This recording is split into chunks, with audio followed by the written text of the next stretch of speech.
Jose wanderlust odysseyയുടെ പുതിയ വീഡിയോയിലേക്ക് ഏവർക്കും സ്വാഗതം. അപ്പോൾ എല്ലാവരും ചോദിക്കുന്ന ഒരു ചോദ്യമാണ് ഹൗ ടു ട്രാവൽ മേഘാലയ അല്ലെങ്കിൽ നോർത്ത് ഈസ്റ്റിലേക്ക് എങ്ങനെ ട്രാവൽ ചെയ്യാൻ പറ്റും, അത് സേഫ് ആണോ അല്ലയോ എന്നൊക്കെയുള്ളൊരു ഒരുപാട് ചോദ്യങ്ങൾ വരുന്നുണ്ട്. അപ്പോൾ അതിനു വേണ്ടിയിട്ടാണ് നമ്മൾ ഈ വീഡിയോ ചെയ്യുന്നത്. നിങ്ങൾക്ക് ഈസി ആയിട്ട് ട്രാവൽ ചെയ്യാൻ പറ്റിയൊരു സ്ഥലമാണ് നോർത്ത് ഈസ്റ്റ് ഓഫ് ഇന്ത്യ. അധികം ആളുകൾ എക്സ്പ്ലോർ ചെയ്യാത്തൊരു സ്ഥലമാണ്. അപ്പോൾ മേഘാലയയിലേക്ക് നമുക്ക് എങ്ങനെ ട്രാവൽ ചെയ്യാമെന്ന് വെച്ചിട്ടുണ്ടെങ്കിൽ കൊച്ചിൻ, ബാംഗ്ലൂർ ഗുവാഹട്ടി, അല്ലെങ്കിൽ ബാംഗ്ലൂർ ഷിലോങ്. ഓക്കെ, ഷിലോങ്ങിലേക്ക് നമുക്ക് എയർപോർട്ട് ഉണ്ട്. ഷിലോങ് എയർപോർട്ടിനെക്കാളും കുറച്ചുകൂടി ഫേമസ് ഗുവാഹട്ടിയിലാണ്. അതായത് വളരെ കുറഞ്ഞ കോസ്റ്റിൽ നമുക്ക് ഫ്ലൈറ്റ് കിട്ടുന്നത് ഗുവാഹട്ടിയിലേക്കാണ്.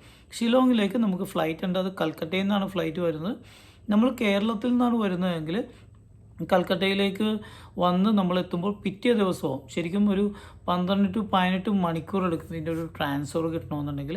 അല്ലെങ്കിൽ നമ്മൾ കൽക്കട്ടയിൽ വന്ന് സ്റ്റേ ചെയ്തിട്ട് ഷിലോങ്ങിലേക്ക് എടുക്കണം. അപ്പോൾ അതിന് കുറച്ചും കൂടി നന്നായിട്ട് നമ്മുടെ ആളുകൾ എടുക്കുന്നതെന്ന് വെച്ചിട്ടുണ്ടെങ്കിൽ കൊച്ചിൻ ടു ഗുവാഹട്ടിയിലേക്ക് ഫ്ലൈറ്റ് എടുക്കുന്നു.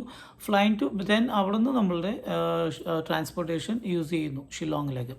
ഓക്കെ, അനദർ ഓപ്ഷൻ എന്ന് വെച്ചിട്ടുണ്ടെങ്കിൽ നമുക്ക് ഈ പറഞ്ഞ ഗുവാഹട്ടിയിലേക്ക് എടുക്കുമ്പോൾ നിങ്ങൾ പ്രത്യേകം ശ്രദ്ധിക്കേണ്ട ഒരു കാര്യമുണ്ട്. കാരണം ഗുവാഹട്ടിയിൽ നമ്മളൊരു വൈകിട്ട് 5 മണിക്ക് മുമ്പെങ്കിലും ഫ്ലൈറ്റ് എത്തിയാൽ മാത്രമേ നമുക്ക് ഗുവാഹട്ടിയിൽ നിന്ന് ഷിലോങ്ങിലേക്കുള്ള വണ്ടി കിട്ടുകയുള്ളൂ. ഓക്കെ, പബ്ലിക് ട്രാൻസ്പോർട്ടാണ് നമ്മൾ യൂസ് ചെയ്യുന്നതെങ്കിൽ, അതായത് ഷെയർ ടാക്സികളാണ് കൂടുതലുള്ളത്, അത് യൂസ് ചെയ്യുന്നതെങ്കിൽ നമുക്കൊരു 5 മണിക്ക് മുമ്പാണെങ്കിൽ മാത്രമേ നമുക്ക് ടാക്സി കിട്ടുള്ളൂ. അല്ലെങ്കിൽ നമ്മൾ അക്കോമഡേഷൻ ഷിലോങ്ങിൽ ഗുവാഹട്ടിയിൽ എടുക്കേണ്ടി വരും. ഓക്കെ, അനദർ നമുക്ക് അടുത്ത ഓപ്ഷൻ എന്ന് വെച്ചിട്ടുണ്ടെങ്കിൽ ട്രെയിനിൽ വരിക എന്നുള്ളത്.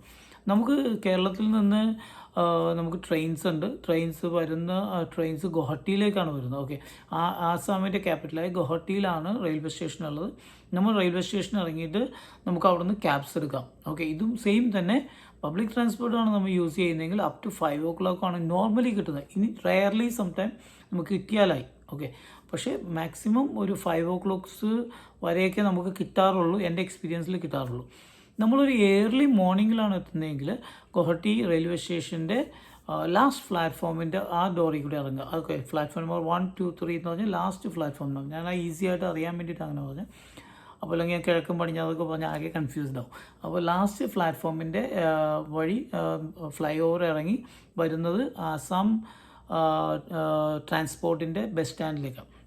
ബസ് സ്റ്റാൻഡിൻ്റെ കോർണറിലായിട്ട് നമുക്ക് ജീപ്പ്, അതായത് ബസ് സ്റ്റാൻഡ് പുറത്തേക്ക് ഇറങ്ങുമ്പോൾ ഗേറ്റിനടുത്തായിട്ടൊരു ചെറിയൊരു റൂം പോലെയുണ്ട്. അവിടെ നമുക്ക് ഷട്ടിലായിട്ട് പോയിക്കൊണ്ടിരിക്കുന്ന നമ്മുടെ മേഘാലയ ഷിലോങ്ങിലേക്കുള്ള വണ്ടി കിട്ടും. 300 rupees ജീപ്പിൽ ഷെയർ കിട്ടുന്നത്. ഓക്കെ, നമ്മൾ എത്തുന്നത് മോർണിംഗിൽ 7 മണിക്ക് മുമ്പാണെങ്കിൽ ഓക്കെ നമുക്ക് ആസാം ട്രാൻസ്പോർട്ടിൻ്റെ ബസ് കിട്ടും. ബസ്സാണെന്നുണ്ടെങ്കിൽ ഒരു 150 രൂപ 160 രൂപയൊക്കെയാണ് ടിക്കറ്റ് ഉള്ളത്. ഇതിലും നമുക്ക് ഷിലോങ്ങിലേക്ക് എത്താം. ഓക്കെ, ഈ 2 ഓപ്ഷനാണ് നമ്മുടെ മുമ്പിലുള്ളത്.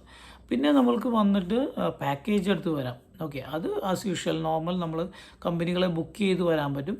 പക്ഷേ നോർത്ത് ഈസ്റ്റിലെ ഏറ്റവും വലിയ പ്രോബ്ലംസ് എന്ന് വെച്ചിട്ടുണ്ടെങ്കിൽ നമ്മൾക്ക് സാധാരണ ഹോട്ടലുകൾ ബുക്ക് ചെയ്യുന്ന പോലെ ഓൺലൈനിൽ ബുക്ക് ചെയ്യാൻ അത്ര ഈസി അല്ല. അവരെപ്പോഴും വാട്സപ്പ് ബുക്കിങ്ങുകളാണ്. ഈ വാട്സപ്പ് ബുക്കിങ്ങുകൾ നമുക്കെപ്പോഴും പ്രോബ്ലം ഉണ്ടാകും, നമ്മളുടെ പൈസ നഷ്ടപ്പെടാൻ ചാൻസ് ഉണ്ട്. അപ്പോൾ അങ്ങനെയുള്ള ബുക്കിങ്ങുകളും ഇവിടെയുണ്ട്. വളരെ കെയർഫുള്ളായിട്ട് വേണം ഹോട്ടൽസ് എടുക്കാനായിട്ട്.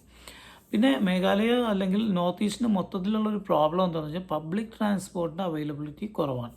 നമ്മൾ കാറുകളോ സുമോകളോ ഒക്കെ ഹയർ ചെയ്ത് അല്ലെങ്കിൽ പോകണം. അല്ലെങ്കിൽ ഇതുപോലെ തന്നെ ഡേ ടൈമിൽ നോർമലി ഷെയർ ടാക്സീസൊക്കെ സ്റ്റാർട്ട് ചെയ്യുന്ന ഒരു 8 o'clock മോർണിംഗ് ടു 4-5 o'clock വരെയൊക്കെ. അതിനുശേഷം നമ്മൾ ഹയർ ചെയ്യാതെ ഓപ്ഷൻ ഇല്ല. അപ്പോൾ ഒരു സ്ഥലത്ത് നിന്ന് അടുത്ത സ്ഥലത്തേക്ക് പോകാനൊക്കെ നമുക്ക് ബുദ്ധിമുട്ട് വരും. അപ്പോൾ നമ്മളിപ്പോൾ ഷിലോങ്ങിലെത്തിയെന്ന് വിചാരിക്കുക. ഷിലോങ്ങിലെത്തിയ രണ്ട് പ്രധാനപ്പെട്ട പോയിന്റുകളാണുള്ളത്. ഇപ്പോൾ ടൂറിസം ആക്റ്റീവായിട്ട് നമുക്ക് എപ്പോഴും പോകാൻ ഈസി ആയിട്ടുള്ളത് ഒന്ന് ചിറാപുഞ്ചി എന്ന് പറയുന്ന, ചിറാപുഞ്ചി എന്ന് മേഘാലയൻസ് ആരും പറയില്ല, സോറയിലേക്ക് പോകാനായിട്ട് നമുക്ക് ട്രാൻസ്പോർട്ട് കിട്ടും. ഷിലോങ് സിറ്റിയിൽ നിന്ന് സോറയിൽ പോവുക, സ്റ്റേ ചെയ്യുക. അവിടെ നിന്ന് നമ്മുടെ വാട്ടർഫോൾസുകൾ, നിരവധിയായ വാട്ടർഫോൾസുകൾ, എൻ്റെ പഴയ വീഡിയോകളിലൊക്കെ വാട്ടർഫോൾസിൻ്റെ ഓരോന്നായിട്ട് ഞാൻ വീഡിയോ ചെയ്തിട്ടുണ്ട്, നിങ്ങൾക്കത് കാണാം. അതായത് സോറയിൽ വന്നു കഴിഞ്ഞിട്ടുണ്ടെങ്കിൽ നമ്മളുടെ വാട്ടർഫോൾസ് അതുപോലെ കേവ്സ് ഒക്കെയുള്ള ഏരിയ ആണ്. ഏറ്റവും കൂടുതൽ മഴ ലഭിക്കുന്നു എന്ന് നമ്മൾ പഠിച്ച സ്ഥലമാണ്. അപ്പോൾ അങ്ങനെയുള്ള ഏരിയകളിൽ നമുക്ക് പോകാം. അതുപോലെ ഡബിൾ റൂട്ട് ബ്രിഡ്ജ് ഉണ്ട്, അതൊരു 1 ഡേ ട്രെക്കിംഗ് ആണ്.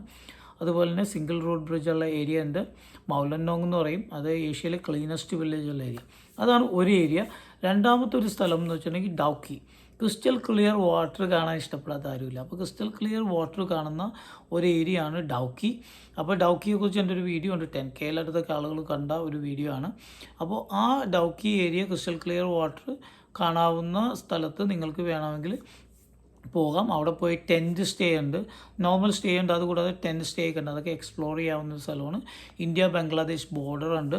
അപ്പോൾ അതുവഴി നമുക്ക് തിരിച്ചു പോവുകയാണെങ്കിൽ നമ്മളുടെ ടെൻറ്റ് അതായത് ഡൗക്കിയിൽ നിന്നും നമ്മൾ പോവുകയാണെങ്കിൽ നമുക്ക് ഷിലോങ് സിറ്റിയിൽ വരണ്ട, അല്ലാതെ ഔട്ടർ റോഡ് വഴി പോകുമ്പോൾ ക്രാങ്സുറി എന്ന് പറഞ്ഞ ഒരു വാട്ടർഫോൾസ് ഉണ്ട്. വാട്ടർഫോൾസ് കൊണ്ട് നിറഞ്ഞിരിക്കുന്ന ഒരു സംസ്ഥാനമാണ് മേഘാലയ. എവിടെ നോക്കിയാലും വാട്ടർഫോൾസ്. അപ്പോൾ നമുക്ക് ഏതാണ് ഏറ്റവും നല്ല സീസൺ എന്ന് ചോദിക്കും. അത് മേഘാലയ വരാനായിട്ട് ഏറ്റവും നല്ല സീസൺ എന്ന് പറഞ്ഞിട്ടുണ്ടെങ്കിൽ ഒക്ടോബർ ടു ഡിസംബർ ജനുവരി വരെയാണ് ഏറ്റവും നല്ല സീസൺ. ഓക്കെ, മേഘാലയ വരാനായിട്ട് ഏറ്റവും നല്ല സ്ഥലം ഒക്ടോബർ ടു ഡിസംബർ ആണ് ഏറ്റവും ബെസ്റ്റ് സമയം. അത് കഴിഞ്ഞിട്ടും നമ്മൾക്ക് കാണാം. എങ്കിൽ തന്നെയും ഒരു ഫെബ്രുവരി മാർച്ചൊക്കെ ആകുമ്പോഴത്തേക്കും മഴ തുടങ്ങും. ഓക്കെ, ഈ ഫെബ്രുവരിയൊക്കെ ആകുമ്പോൾ ഡ്രൈ ആവും, നമുക്ക് വാട്ടർഫോൾസ് അത്രയും കാണാൻ പറ്റണമെന്നില്ല. ക്ലൗഡ് ഡിഫറൻസ് ഒക്കെ വരുമ്പോൾ നമുക്ക് ക്ലിയർ വാട്ടേഴ്സ് കാണാൻ പറ്റില്ല. ഓക്കെ, ഒക്ടോബർ ടു ഈ ഡിസംബർ പറഞ്ഞത് ഏറ്റവും ക്രിസ്റ്റൽ ക്ലിയർ വാട്ടർ കാണുന്ന നമ്മൾ ഫോട്ടോകളിൽ മേഘാലയ എന്ന് കാണുന്ന സ്ഥലം. ആ ഒരു സിറ്റുവേഷനാണ് ഞാൻ പറഞ്ഞത്. അത് കഴിയുമ്പോൾ ഡ്രൈ ആവും, ചില വാട്ടർഫോൾസൊക്കെ ഇല്ലാതെയാവും. എന്നാലും ഇറ്റ്സ് വണ്ടർഫുൾ. അപ്പോൾ പല പല ക്ലൈമറ്റ് ഇഷ്ടപ്പെടുന്ന എന്നെപ്പോലെ പല ക്ലൈമറ്റിലും സ്ഥലങ്ങൾ ഇഷ്ടപ്പെടുന്ന ആളുകൾക്കാണെങ്കിൽ എനി ടൈം മേഘാലയ 365 ദിവസവും ട്രാവലേഴ്സിന് ഏറ്റവും പറ്റിയ സ്ഥലം.